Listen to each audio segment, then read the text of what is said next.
بسم اللہ الرحمن الرحیم۔ السلام علیکم دوستو، جیسا کہ آپ لوگ جانتے ہیں کہ عید سے ایک دو روز قبل اسلام آباد کے انتہائی پوش علاقے سیکٹر F74 کے اندر قتل کا ایک افسوسناک واقعہ پیش آیا۔ یہ ایک ایسی قتل کی واردات تھی کہ جس نے پورے میڈیا چینل کی توجہ اپنی طرف مبذول کرا لی تھی۔ یہ کوئی چھوٹا موٹا قتل کا واقعہ نہیں تھا، بلکہ پاکستان کے ایک سابق سفیر شوکت مقدم کی بیٹی نور مقدم کا قتل کیا گیا تھا، اور یہ قتل کرنے والا کوئی عام شخص نہیں تھا بلکہ نور مقدم کا بوائے فرینڈ ظاہر جعفر تھا۔ جس طریقہ سے یہ قتل کیا گیا اس سے یہ اندازہ لگانا ناممکن نہیں ہے کہ کس قدر سفاکیت اور نفرت کے عالم میں نور مقدم کا قتل کیا گیا، کیونکہ قتل کرنے کے بعد ظاہر جعفر جو کہ قاتل تھا اس نے نور مقدم کا سر تن سے جدا کر دیا تھا۔ جیسا بھی غصہ ہو، جس طرح کے بھی حالات ہوں، عام طور پر یہی دیکھا جاتا ہے کہ جو نور مقدم کے ساتھ کیا گیا اس کا سر تن سے جدا کر دیا گیا۔ ایسا بہت بڑی نفرت کے عالم میں ہی کیا جا سکتا ہے، ورنہ عام حالات میں قتل کرنے کے بعد لاش کی اتنی بے حرمتی نہیں کی جاتی۔ اور سب سے بڑی بات یہ ہے کہ نور مقدم کا قتل کرنے والا شخص ظاہر جعفر، اس کے ساتھ نور مقدم لیونگ ریلیشن میں تھی۔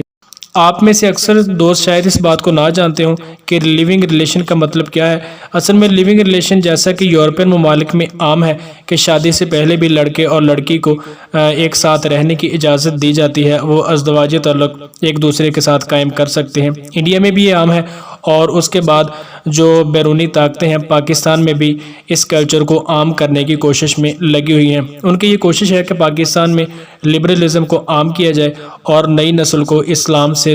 دور تر کیا جا سکے۔ آپ کو یاد ہوگا کہ پچھلے دنوں ملالہ یوسفزئی کی طرف سے بھی یہی بیان دلوایا گیا تھا کہ نکاح کرنا کوئی ضروری تو نہیں۔ میری سمجھ میں یہ بات نہیں آتی کہ ایک دوسرے کے ساتھ تعلق قائم کرنے اور اکٹھے رہنے کے لیے نکاح جیسی قید کیوں ضروری ہے۔ ملالہ کے اس بیان کے بعد پاکستان میں اور پوری دنیا کے جو دوسرے ممالک ہیں اس پر خاصی تنقید بھی کی گئی کہ ملالہ کو یہ بیان نہیں دینا چاہیے تھا۔ اور اس کے علاوہ آپ کو یاد ہوگا کہ دنیا کے امیر ترین شخص بل گیٹس نے بھی پچھلے دنوں اپنی بیوی کو طلاق دے دی تھی۔ اس کا طلاق دینے کا مقصد کوئی اور تو نہیں تھا بلکہ مسلمانوں میں اس کلچر کو عام کرنا تھا کہ طلاق کے بعد بھی ان کے جو تعلق میں ہے وہ کوئی کمی نہیں آئی، وہ اسی طرح ایک دوسرے کے ساتھ ہے،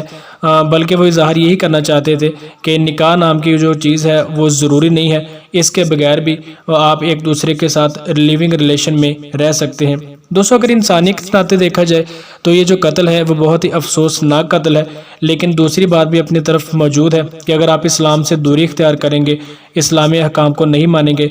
اور نئی نسل میں اس دوری کو بڑھانے کا باعث بنیں گے تو آپ کو اس کا خمیازہ تو بھگتنا ہی پڑے گا۔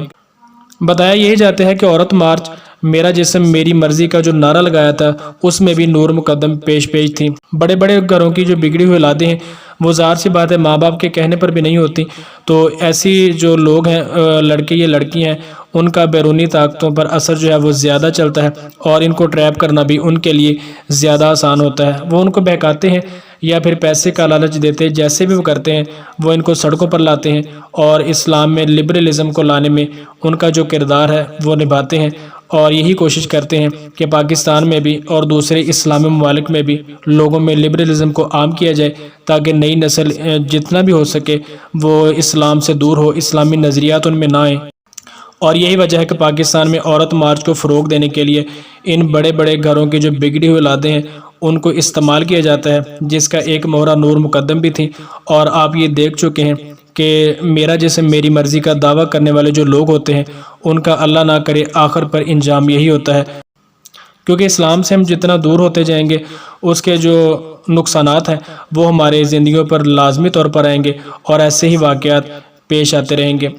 تو دوستو، نور مقدم قتل کیس میں آگے کیا مزید حقائق سامنے آتے ہیں، وہ جو بھی حقائق ہوں گے ہم آپ کے ساتھ شیئر کرنے کی کوشش کریں گے۔ اس کے علاوہ ویڈیو آپ کو اچھی لگی ہے تو اسے لائک لازمی کر دیں، چینل کو سبسکرائب نہیں کیا تو سبسکرائب کر دیں۔ ملتے ہیں کسی نیکسٹ ویڈیو میں، تب تک کے لیے اللہ حافظ۔